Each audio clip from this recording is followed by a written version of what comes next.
에베소 7장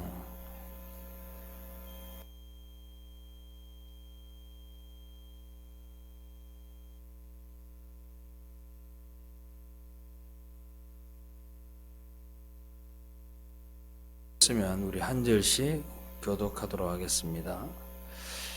레위 계통의 제사 직분으로 말미암아 온전함을 얻을 수 있었으면 백성이 그 아래서 율법을 받았으니 어찌하여 아론의 반차를 따르지 않고 멜기세덱의 반차를 따르는 다른 한 제사장을 세울 필요가 있느냐?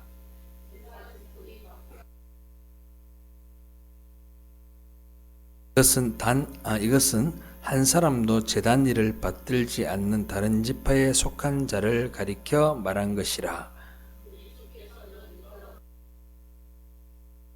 이 지파에는 멜기세덱과 같은 별다른 한 제사장이 일어난 것을 보니 더욱 분명하도다.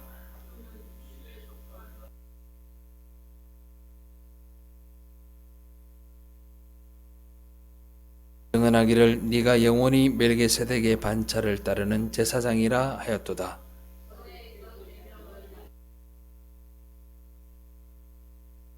율법은 아무것도 온전하게 못할지라. 이에 더 좋은 소망이 생기니 이것으로 우리가 하나님께 가까이 가느니라. 아멘. 할렐루야.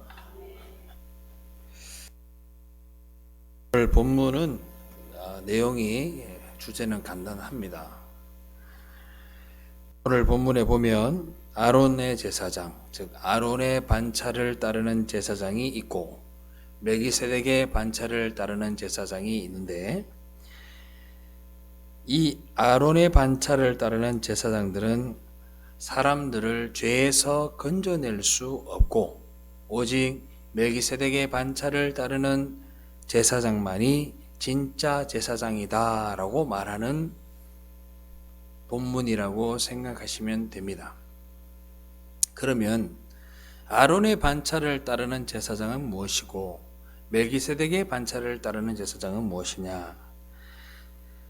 이 아론의 제사장, 아론의 반차를 따르는 제사장은 이 땅에 하나님이 보내주신 육적 제사장, 즉 다시 말해서 예수 그리스도이신 그분을 상징하기 위한 모형으로서의 아론의 반차를 따르는 제사장이 이곳에 온 겁니다.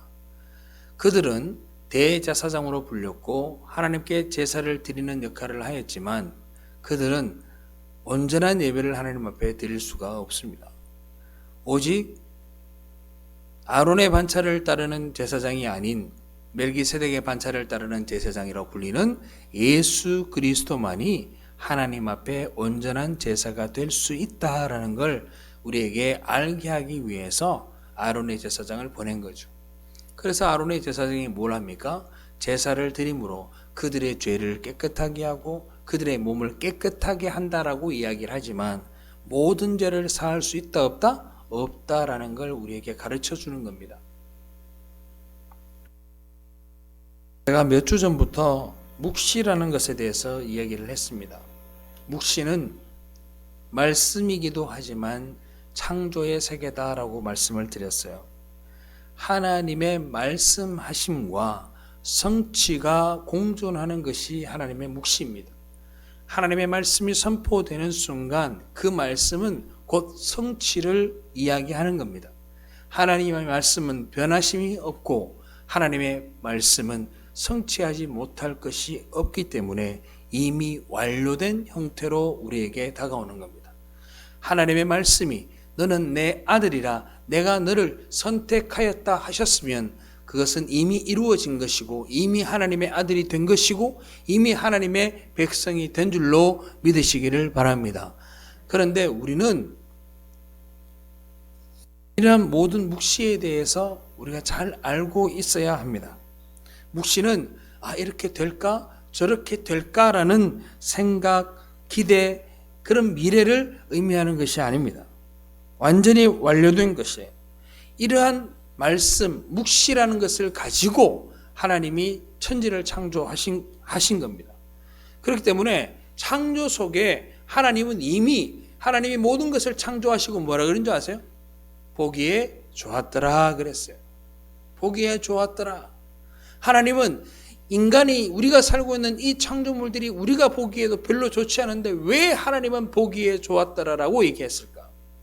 그 말은 무슨 말이냐면 하나님이 이미 보기 좋은 그 나라를 준비하셨다라는 것을 우리가 생각해야 된다라는 겁니다. 이미 하나님은 여러분들과 저를 위해 준비하신 그 나라가 이미 지어져 있으며 준비되어져 있으며 완료되어 있는 줄 믿으시면 아멘. 그러니까 내가 구원받았음을 인지했을 때, 내가 하나님의 백성이 된 것을 인지하게 될 때 우리는 굉장히 큰 기쁨이 있습니다. 그러니까 멜기세덱의 반차인 예수 그리스도라는 대제사장이 계시고 그 밑에 아론의 반차를 따르는 이분을 설명하기 위해 이 땅에 이 땅에서 하나님이 세우신 그 모형들이 바로 아론의 반차를 따르는 제사장이고 그들이 바로 따라합시다. 역사적인 제사장이다. 역사가 뭡니까? 역사가 뭡니까? 이 땅에서 일어나는 많은 일들을 역사라고 하는 거잖아요. 그러니까 우리가 눈에 보이는 것들을 우리는 역사라고 하는 거예요. 그런데 이 역사 속 제사장들에 의해서 하나님이 율법과 제사를 주셔서 몸을 깨끗하게 한다. 그러나 한번 따라해 볼까요? 완전한 죄에 대한 해방은 없다. 제사장을 통해서는 절대로 그 일이 일어날 수 없습니다. 현대로 돌아와서 목사를 통해서도 절대 그럴 일은 없습니다.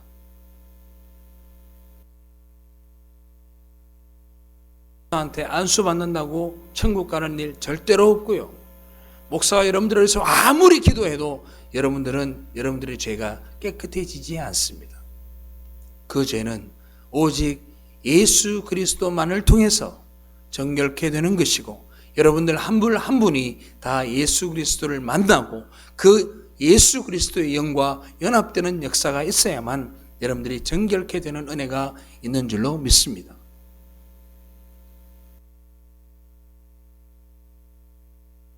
분명히 제사장들을 통해서는 정결케 될 수 없다고 했습니다.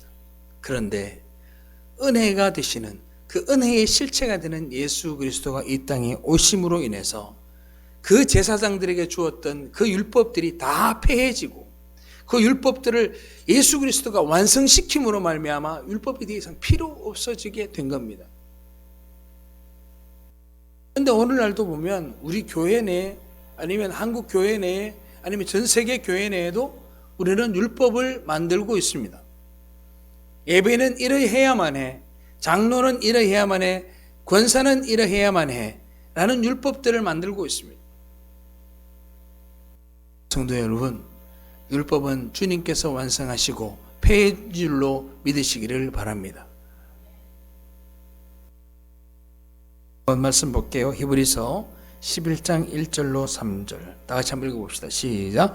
믿음은 바라는 것들의 실상이요 보이지 않는 것들의 증거니 선지들이 이로써 증거를 얻었느니라. 믿음으로 모든 세계가 하나님의 말씀으로 지어준 줄을 우리가 아나니 보이는 것은 나타난 것으로 말미암아 된 것이 아니니라. 아멘. 이게 무슨 말이냐? 보이는 것은 보이는 것들에 의해서 만들어진 게 아니다고요. 즉 다시 말하면 보이지 않는 것에 의해서 보이는 것이 만들어졌다라는 걸 이야기하는 거예요. 할렐루야. 보이는 것이 보이는 것을 만들 수 없어요. 보이지 않는 누가요? 바로 그 예수 그리스도가 하나님이 성령이 이 모든 세상을 만드시고 보이는 것들을 만드셨으니 믿음은 바라는 것들의 실상이요 보이지 않는 것들의 증거라고 이야기를 하고 있는 겁니다.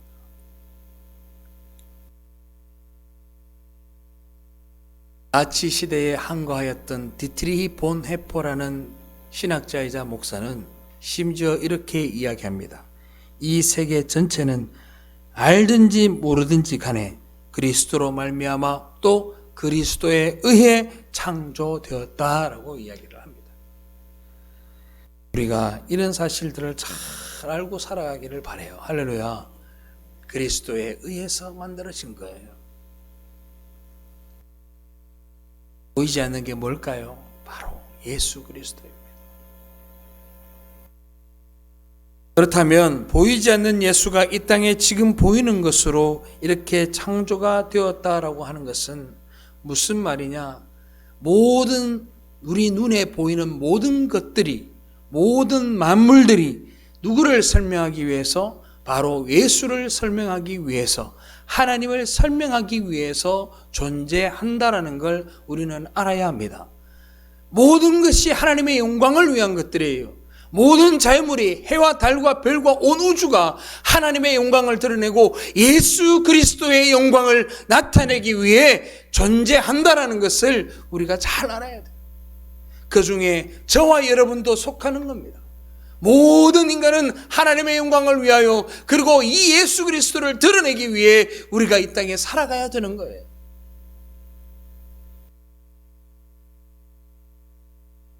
모든 만물이 예수를 설명하고 있는데 그걸 예수로 이해하지 못하고 세상에 보이는 것들로 이 세상 만물을 이해하려고 하니 이해할 수 없는 겁니다. 제가 요즘 날씨를 가만히 보면요,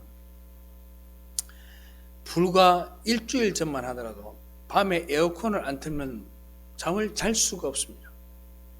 이거는 뭐 전기세가 많이 나오고 적게 나오고 문제가 아니고 삶과 죽음의 선상에 있는 거예요. 아파트에 계시는 분들은 잘 모르죠. 주택에 사시는 분들은 알 거예요. 3층 꼭대기에 사는데 낮에는 햇빛이 뜨거워서 덥고 저녁에는 옥상이 우려서 더워요. 에어컨을 안 틀면 이게 딱 이러다가 죽겠다라는 느낌이 들어요. 정말 에어컨이 딱 꺼지면 순간적으로 새벽에 깹니다. 너무너무 더우니까 순간적으로 깨는 거예요. 그래서 에어컨을 다시 틀어야 돼. 그런데 2, 3일 전이죠, 하루 만에 갑자기 저녁에 창문을 열고 자는데 추운 겁니다. 어떻게 만드셨는지, 이 우주 만물이 처서가 지나고 입추가 지나면 어떻게 해요? 찬바람이 불고 선선함을 느끼고, 그리고는 이렇게 이야기합니다. 가을인가 봐, 마음이 우울하다, 이렇게 이야기합니다.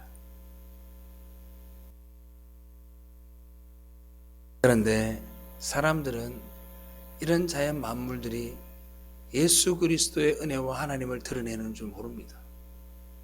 그저 눈에 보이는 현상들로 그거를 해석하려고 합니다. 그러니 하나님의 은혜를 이해할 수 없는 거죠.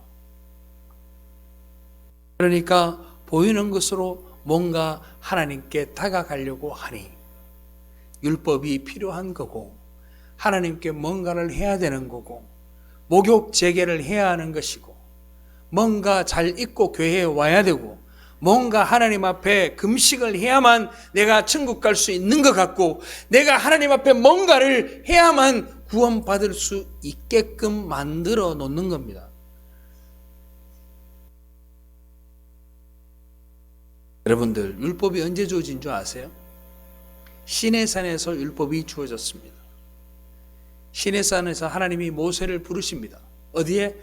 빽빽한 구름이 있는 곳으로 모세를 부르십니다. 그리고 그것에서 십계명을 주시죠. 저는 그런 생각을 해봤어요. 그 십계명을 받을 때 이스라엘 백성이 무슨 짓을 합니까? 무슨 짓을 했죠? 금송아지를 만들어 놓고 그게 하나님이라고 이야기하고 춤을 추고 있었어요. 거기 앞장선 사람이 누구죠? 바로 아론이라는 사람이었습니다. 그러면 여러분들 의문이 생기지 않아요? 하나님, 하필이면 왜 산꼭대기까지 올라오라고 해서 그 구름 속에서 보이지 않는 곳에서 그 말씀을 주시는 겁니까? 그냥 사람이 많은 곳에서 하나님이 그 구름기둥 불기둥 사이에 나타나셨어. 말씀을 주시면 그 200만 넘는 이스라엘 백성들이 하나님에 대한 믿음도 더 커지고 하나님을 잘 이해하고 금송아지도 만들지 않았을 텐데 라는 생각 들지 않으세요? 그러면 하나님이 왜 모세를 그 구름 사이로 부르셨을까요? 하나님이 이렇게 말씀하셨어요. 가까이 오지 말라. 내가 너에게 돌진할 것 같다 그랬어요. 왜 돌진하지 말라고 하죠? 여러분들이 더러우니까 아이고 더러워야 너 오늘 더러우니까 내가 죽일 거야? 아닙니다. 그들은 하나님 앞에 나와서 보이지 않는 그 하나님을 이해할 수 없기 때문에 할렐루야. 이해할 수 없는 거예요. 하나님을 만나도 깨달을 수 없는 겁니다. 하나님의 그 정결함과 존귀함 앞에 제대로 서 있을 자가 아무도 없기 때문에 하나님의 허락한 모세만이 그 빽빽한 구름 사이로 부르시고 그에게 직접 십계명 두 돌판을 새겨주셨던 거예요. 세상에도 마찬가지입니다. 우리가 하나님의 복음을 세상에 이야기합니다. 예수 그리스도를 믿으세요. 예수 그리스도가 아니면 우리의 죄를 사할 수가 없고 우리는 다 지옥 갈 수밖에 없고 우리는 죽음 속으로 들어갈 수밖에 없습니다. 예수를 믿으세요. 그러면 사람들이 하는 말이 뭡니까? 예수가 어딨노? 보이도 보이면 갖게라고 얘기합니다. 그들에게 절대로 예수를 보여줘도 그들은 돌아오지 못합니다. 그런데도 불구하고 저와 여러분들은 보이지 않는 그 예수를 만났고 그 보이지 않는 예수 그리스도를 믿고 있고 그 보이지 않는 예수 그리스도 말미암아 구원받았으니 하늘 아래에 여러분들만큼 복받은 자가 없는 줄로 믿으시기 바랍니다.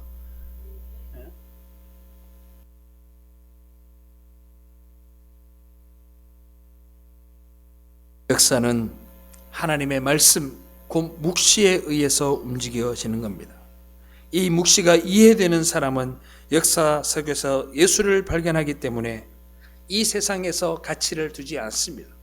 이 세상에서 내가 무엇을 하였고 무엇을 남겼고 내가 어떤 일을 하였는지 거기에 가치를 두지 않습니다.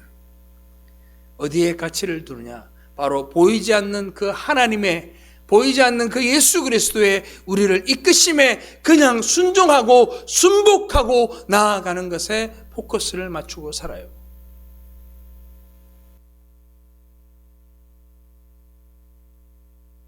내가 얼마만큼 성숙했나? 내가 얼마만큼 하나님 나라의 보탬이 되었나? 이런 것이 아니라 주님이 이끌어 가시는 그 삶 속에 고난과 아픔과 어려움과 기쁨과 모든 것이 다 있잖아요. 우리의 삶에도 기쁨이 없나요? 우리가 재벌이 아니지만 기쁨이 없나요? 기쁨이 있습니다. 1년 내내 소고기를 못 먹다가 소고기 한우 등심을 먹으면 얼마나 기쁜 줄 아세요? 우리도 삶을 살아가다 보면 그런 기쁜 날이 있어요. 모든 것들이 중첩되어 있는 그 가운데에서 우리는 뭘 발견해야 되느냐? 따라합시다. 예수를 발견하자. 예수를 발견하면 되는 거예요. 예수를. 그런데 이런 것들을 이해하지 못합니다. 아니, 이해하려 들지도 않습니다. 세상 사람들은 이 예수를 이야기하면 외면합니다. 등을 돌립니다. 그래서 전도 방법, 전도 전략 비전 세미나 이런 데 가다 보면 그 내용이 주로 어떤 내용이냐? 사람의 마음을 어떻게 해서 사로잡아서 그 사람들이 교회에 나오게 하고, 교회에 나오면 어떻게 관리를 하고, 그 사람들이 어떻게 이 교회에 딱 접붙여지게 하는지에 대한 전략이에요. 거기에 한 줄도 예수 그리스도만이 우리를 구원할 수 있고 그를 믿지 않으면 지옥에 갈 수밖에 없다라는 복음의 메시지는 단 한 줄도 없습니다. 사랑하는 성도 여러분, 정신 바짝 차리셔야 돼요. 이 세상에서 우리가 알고 가야 할 건 하나님과 하나님 나라, 그리고 하나님의 은혜 되시는 예수 그리스도만, 그분을 통해서만 구원을 받을 수 있다는 거, 그거만 알고 가면 돼요. 할렐루야. 박사학위, 석사학위 다 필요 없어요. 어디 가는 데는, 천국 가는 데는 필요 없어요. 이 세상 살아가는 데는 필요할지 몰라도 필요 없어요. 뭐만 하면 돼? 하나님과 하나님 나와 오직 예수 그리스도로만 내가 구원받는다는 거, 그거 알면 그거 모르는 세상의 무수한 박사보다도 여러분들이 더 똑똑하고 여러분들이 지혜로운 줄로 믿으시기 바랍니다. 그게 가장 중요한 지혜고 지식이에요. 그래서 그거 알고 가면 하나님이 그냥 다 바꿔줘요. 다 새 걸로 바꿔줘. 여러분들이 살아갈 그 하나님의 모든 나라는 모든 것이 여러분들에게 유익하게 준비되어져 있습니다. 그 나라가 하나님 나라고 이 땅에서 우리가 그걸 경험할 때가 있죠. 내가 이 하루하루를 살아가면 뭐라고요? 그 어디나 하늘나라. 그래서 우리가 주님을 찬양하는 거예요. 찬양하는 거예요.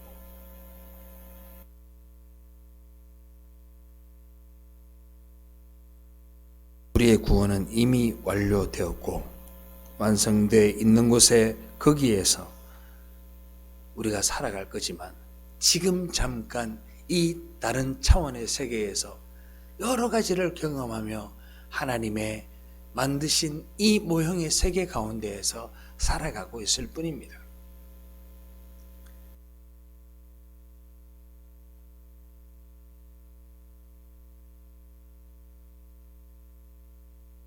신이 나를 모른다 하시면 저는 죽을 수밖에 없는 죄악 등원입니다. 주여 나를 기억하여 주옵소서. 내가 주를 아나이다. 그거 하나만 알면 돼요.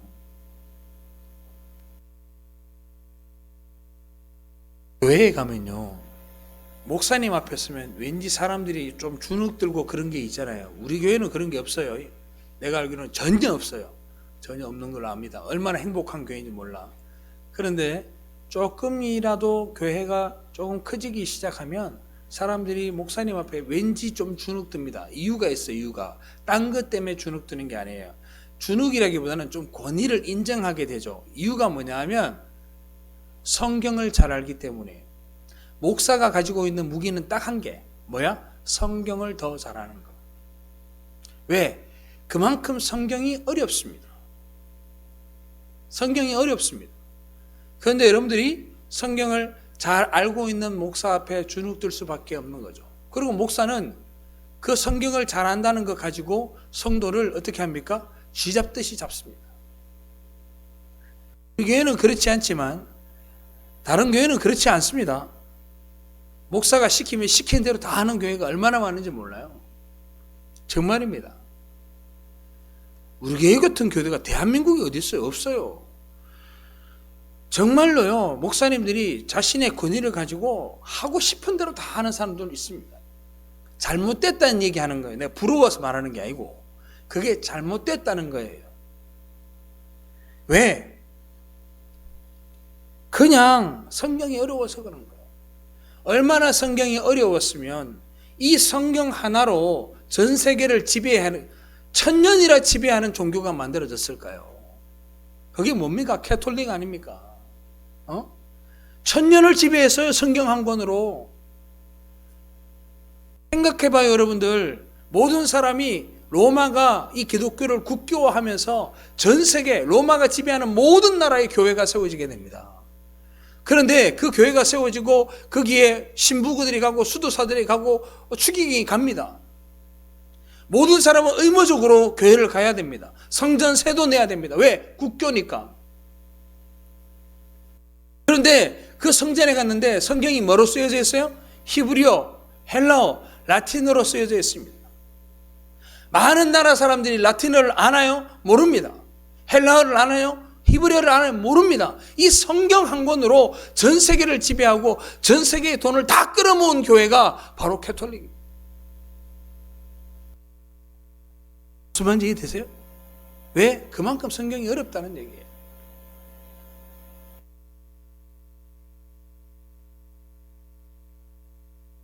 많은 설교와 말씀 일통해서 우리가 알 거는 하나님이 누구, 나는 누구 이거예요. 그런데 이걸 알면은 처음에는요 기분 좋아요.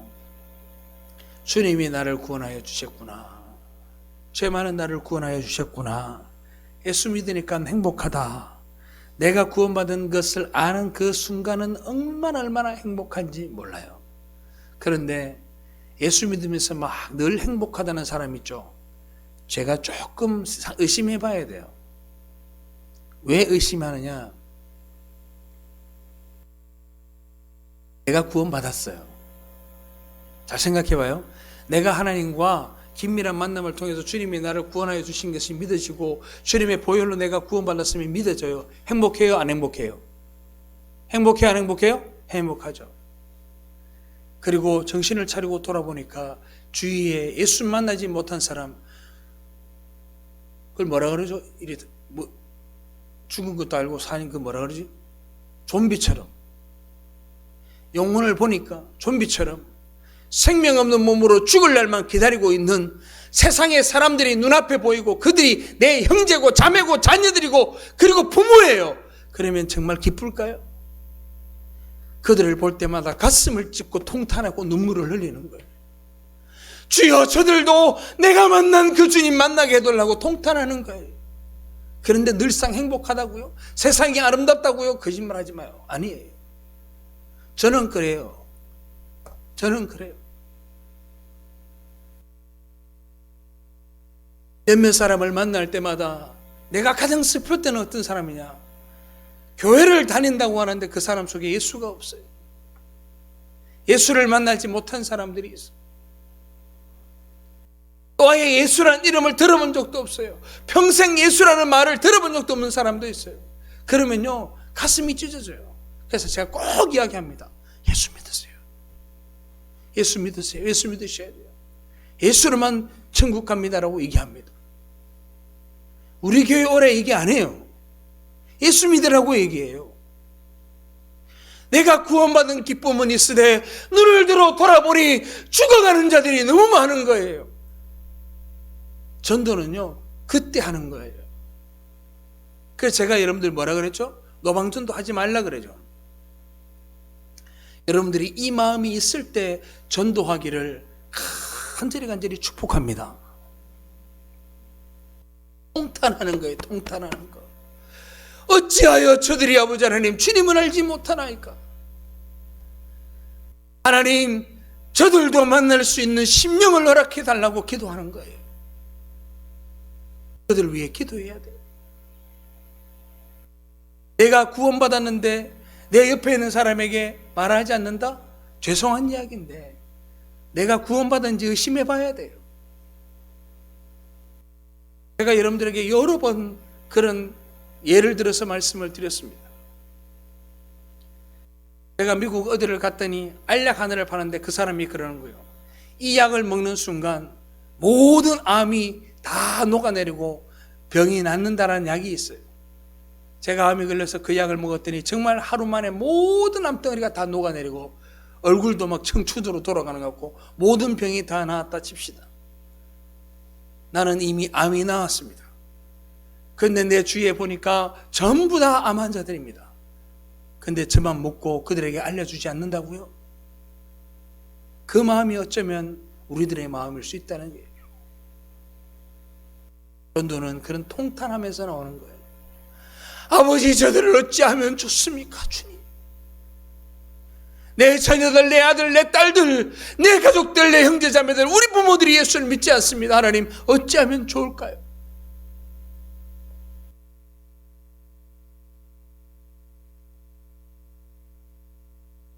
여러분, 나를 지키려고 하지 마요.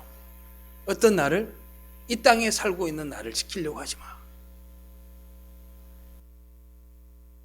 한문에서 보면 스스로 자기 손으로 창을 쥔 자라는 의미의 한자가 있습니다.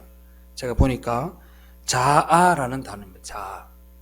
스스로 자자에 나아자를 써서 자아라고 합니다. 근데 여기서 문제가 생기는 단어가 하나 뭐냐면 나아자입니다. 나아자가 무슨 한자의 합성어냐? 손 숫자하고 창과자가 합친 거예요. 쉽게 하면 손으로 창을 잡고 있는 그게 나라는 뜻이에요. 나. 뭔 말이에요? 나를 지키는 거예요. 세상은 여러분들을 창을 들고 스스로 지키라고 얘기를 해요. 근데 하나님은요, 우리한테 이렇게 얘기해요. 네가 너를 죽이면 내가 너를 살리리라. 할렐루야. 주님은 우리에게 그렇게 가르쳐요. 네가 너를 죽이라 그래요. 내가 나를 지키려고 하면 삶이 무겁습니다. 그걸 우리가 짐이라고 합니다. 그러니까 땅 속에 계속 빠질 수밖에 없고 그게 바로 지옥이 되는 거예요. 예수 앞에 맡기십시다. 더러우면 더러운 대로, 발가벗었으면 발가벗은 대로, 병들었으면 병든 대로, 늙었으면 늙은 대로, 젊었으면 젊은 대로. 이 모습 그대로 하나님 앞에 맡기세요. 그러면 예수가 시궁창에 처박히기도 했다가 더럽고 창녀로 있든 뭐로 있든 간에 주님이 주님의 피 묻은 그 옷자락으로 여러분들을 가리시고 안으시고 정결케 하시고, 할렐루야. 여러분들이 어떤 삶을 살았는지는 중요하지 않다니까요. 이 말씀을 듣고 은혜 받은 이후의 삶이 중요한 거예요. 여러분들이 어떻게 살았는지는 하나님이 보시지 않아요. 네가 네 안에 예수가 있느냐만 물으세요. 하나님 앞에 갔어요. 제가 지난번에도 말씀을 드렸지만 모 대학교에 100억을 기부한 성형외과 의사를 만나니 그분이 그래요. 하나님 앞에 가서 내가 뭐라도 했다는 말을 하려고 기부를 한다고. 속으로 그랬어요. 이 양반아, 정신 좀 차려라 그랬어요. 하시는 건 그 일부가 아니에요. 하나님이 물으시는 건 네 앞에 갔잖아요. 그럼 하나님이 물으세요. 만약에 묻는다면, 헤이, 너 예수 그리스도의 피가 있어? 너 예수 믿니? 이거 하나만 물어봐요.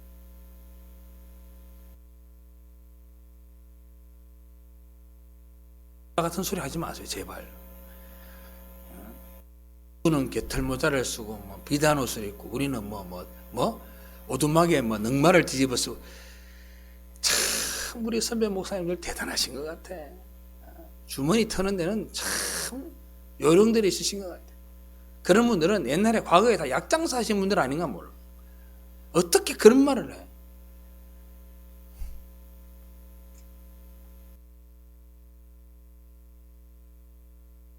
예, 눈과 귀가 열린 성도들입니다.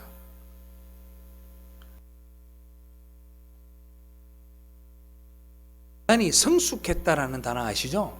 성숙했다라는 말은 내가 일정 부분 어느 부분에 있어서 부각이 되는 거예요. 예를 들어서 구제를 잘한다든지 헌신을 잘한다든지 겸손하다든지 어느 한 부분이 부각되면 사람들이 그걸 성숙이라고 착각해요.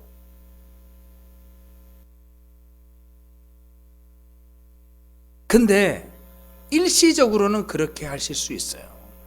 그런데 평생 그렇게 살아가느냐? 그렇지 않아요. 대부분의 사람들은 어떻게 살아가요? 일정 기간만 그렇게 살아가고 시간이 지나다 보면 똑같아요. 똑같아요. 전부 다 이기적이고 전부 다 자기 욕심을 차리기 위해서 살아갑니다. 저는요, 이렇게 생각하기로 했어요. 역사 속에 위대한 인간들은 죄가 더 많다라고 저는 생각합니다. 정말입니다.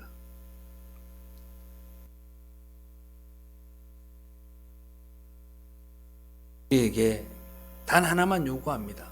너희들 예수를 알아. 예수 그리스도의 실체를 깨달아. 라고 얘기합니다. 그런데 우리는 이렇게 얘기합니다. 그 실체를 알았어. 그 다음에 뭐 하려고 생각해? 그분을 따라가려고 그래. 본받으려고 그래. 그분처럼 살려고 해. 포기하세요. 절대로 여러분들은 예수처럼 살 수가 없습니다. 흉내라도 내면 좋지 않을까? 아니요. 흉내 내려고도 하지 마세요. 그 흉내 내려고 하는 순간 내 중심이 무너져요. 내 중심이 무너져요. 따라합시다. 예수만 알자. 예수만 알면 돼요. 예수만 믿으면 돼요. 그분과 동행하는 거지 여러분들의 힘으로 닮아가려 하지 마세요. 절대로 닮아갈 수 없어요. 그냥 하나님 앞에 내 인생을 차압당하는 거야. 하나님이 가라면 가고 서라면 서고, 주님 말씀하시면 내가 나아가리라. 주님이 멈추라 하면 멈추고 서라 하면 서는 거야.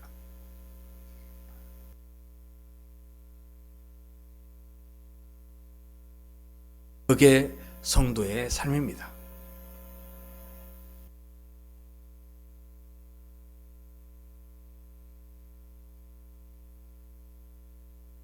예수님 붙들으세요. 할렐루야. 세상에 성경에 나오는 모든 인물을 포함해서 본받을 만한 사람이 있던가요? 아, 정말 이분의 삶을 쫓아가야 되겠다라고 말할 만한 사람들이 있던가요? 들여다보면 다 흠이 있고 다 죄가 있고 다 더러움이 있어요. 성경책에 있는 모든 사람들을 보세요. 흠 있는 사람이 있는가? 흠 있는 사람이 있어요? 흠 없는 사람이 있어요? 없습니다. 다 죄인들이에요. 하나님이 그러면 왜 그들을 마치 위인전처럼 설명하다가도 모든 사람들의 잘못된 것을 기록해 놨을까? 뭘 가르치는 거예요? 우리에게 야, 너네들 있잖아, 아무리 노력해도 절대로 의로운 인생이 될 수 없어. 의인은 없나니 하나도 없다라는 말, 그 말씀하시려고 우리에게 그걸 일부러 기록해 주신 거예요.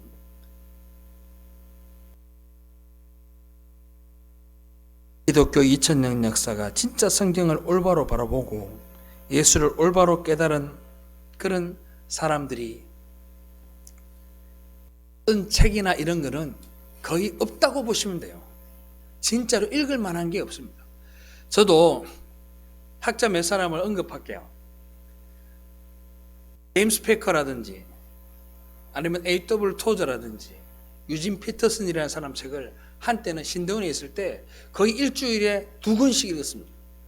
일주일에 2권은 좀 그렇고 두꺼운 거는 그렇게 못 읽으니까 평균적으로 2주에 3권을 읽었어요. 책을. 그 책이 지금도 다 쌓여져 있습니다. 요즘 제가 말씀을 설교를 하면서 그 책 다 갖다 버리고 싶어요. 정말.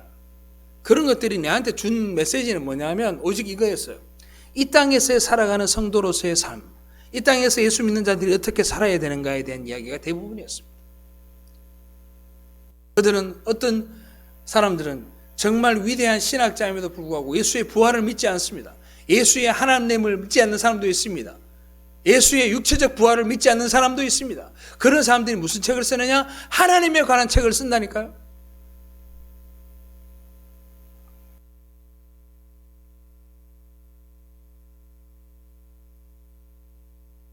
대학 교수님들을 많이 알지는 못하지만 몇 사람 압니다. 대학 교수님들요, 논문 하나 발표하잖아요. 그러면 그 논문 갖고 4, 5년을 우려먹어요. 편집해서 논술집에 내고 무슨 지에 내고 뭐 내고 그 논문 하나로 4, 5년 살아요. 4, 5년. 그 논문 하나 쓴다고 연구비 받고 그러는 거예요. 물론 그 논문 하나 쓰는 게 보통 어려운 일이 아닙니다. 그러면 제가 하나 물어볼게요. 목사는 설교를요, 어디 인터넷에서 복사해가 하는 줄 아닙니까? 목사들 설교 어떻게 하는 줄 아세요? 물론 그런 사람이 있기도 합니다. 있기도 합니다. 이거를 제가 쓰면은 양면으로 쓰면 이게 제가 한 보통 10페이지 정도를 타이핑을 쳐요. 타이핑을 막 칩니다. 그리고 막 설교를 쭉 초안을 잡고 해서 막 타이핑을 칩니다. 그리고 다 편집합니다. 그리고 설교 연구를 볼 때 예문을 넣을 수 있는 게 몇 번이나 또 봅니다. 그리고 타이핑을 다 치고 마지막에 여기 와서 앉아서 예배 전에 다시 한 번 더 읽어보고 체크하고 올라갑니다. 목사들 설교하는 거 쉬운 일 아니에요. 그냥 하는 것 같죠? 그렇지 않습니다. 여러분들 제가 똑같은 설교하는 거 보신 적 있으세요? 저는 똑같은 설교, 양심을 걸고 똑같은 설교 한 적 없습니다. 단 한 번도 없습니다.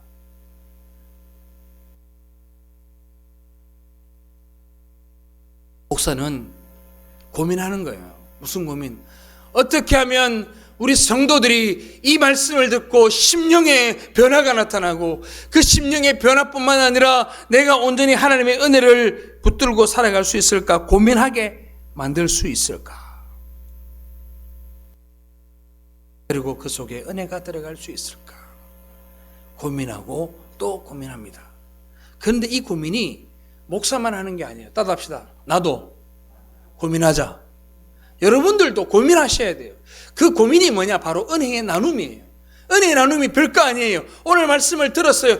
야, 정말 나는 누구에게 붙들려 살아가는 인생인가? 이 땅에서 보이는 것들에 의해서 움직이는 삶을 살아가고 있는가? 아니면 보이지 않는 예수 그리스도의 그 인생, 예수 그리스도께서 이끌어 가시는 그 인생에 차압된 그 인생을 살아가는가? 여러분들이 고민하셔야 된다고요. 여러분들 고민하셔야 돼요. 엉뚱한 일 하지 마세요.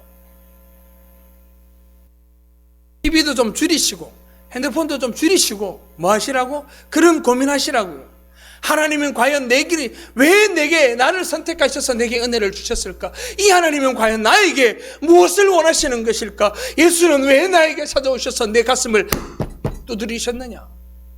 고민하셔야 된다고. 그런 고민이 없는데 여러분들이 주님을 만나실 것 같으세요? 없습니다.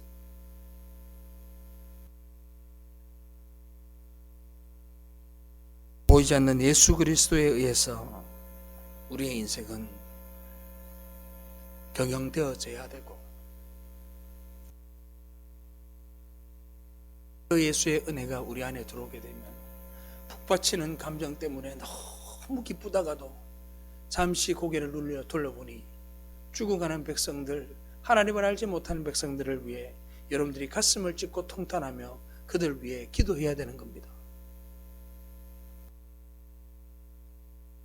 그래서 히브리서 기자가 계속 반복해서 무슨 말을 하느냐? 거의 한 장에 걸쳐서, 야, 이 세상 제사장은 제사장이 아니야. 오로지 멜기세덱의 반차를 걷는 예수 그리스도만 우리의 제사장이야. 할렐루야. 그 예수 그리스도의 피가, 그 제물의 피가 바로 예수 그리스도라고. 드리는 제사장도 예수 그리스도요. 하나님께 드려지는 제물도 예수 그리스도요. 하나님의 그 속죄소 위에 부어지는 피도 예수 그리스도의 피입니다. 여러분들, 무엇으로 여러분들이 하나님을 감동시키겠어요? 여러분들의 수고와 여러분들의 땀과 여러분들의 물질과 헌신이 예수 그리스도의 제물과 예수 그리스도의 보혈보다 귀합니까? 그게 아니잖아요. 그러니 제발 부탁입니다. 말씀을 붙들고 고민하고 또 고민하고, 정말 주님, 내가 이 땅에서 무슨 삶을 살아야겠습니까? 나 같은 죄를 구원하신 그 주님 앞에 내가 어떤 인생을 살아야겠습니까? 주님, 내가 주님만 붙들고 살아갈 수 있는 인생 되게 해주시옵소서. 아직도 내 안에 주님이 없는 것 같사오니 주여 아버지, 나도 주님 만날 수 있는 은혜 허락하여 주옵소서. 혹시 먼저 주님을 만났다면 주여 불쌍한 저들을 용서해 주시고, 저들에게도 주님 하나님의 마음을, 하나님의 뜻을, 하나님의 말씀을 이해할 수 있는 심령을 허락해 달라고 진짜 가슴을 찢으며 기도해 주시기를 바랍니다. 오늘 이렇게 모형과 실체에 대한 이야기를 계속해서 했습니다. 그리고 이 말씀을 여러분들이 읽고 고민하고 그러면서 성경을 다시 한번 읽어보세요. 오늘 본문을 집에 가서 다시 읽어보고, 어제 지난주에 봤던 본문을 다시 한번 읽어보고, 그 말씀을 들여다보면 어느 순간 이 말씀을 통해 주님이 여러분들을 찾아오실 줄로 믿습니다. 왜 자꾸 성경 공부하자 하는지 아세요? 경험이 있어서 그래요. 여러분들 설교를 50년 들어서 하나님의 은혜를 받는 사람보다 성경을 알아서 은혜 받는 사람이 훨씬 더 많다는 거 여러분들 모르시죠? 성경을 모르는데 말씀이 이해될까요? 어렵습니다. 저는요, 여러분들이 성경을 잘 알았으면 좋겠어요. 그리고 저한테 전화 와서, 목사님 설교를 이렇게 하면 안 되죠, 이런 뜻은 이렇게 해석하면 안 되죠, 이렇게 따지는 사람이 있었으면 좋겠어요.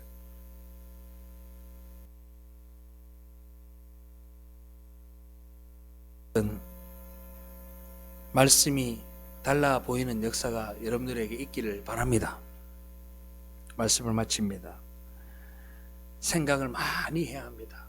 고민도 많이 하십시오. 그러면서도 하나님 생각, 일하면서도 하나님 생각. 요즘 TV에 보니까 잠수교에서 멍 때리기 대회도 하대요. 멍 때리기 대회 모르시죠? 멍 때리기 대회라는 게 있어. 꼼짝도 안 하고 가만 멍 하고 있으면 제일 오래 있는 사람이 1등이야. 그런 대회도 있어요. 그러니까 멍 때리면서도 생각하세요. 누구를 생각하느냐? 나를 구원하신 그 예수 그리스도의 은혜로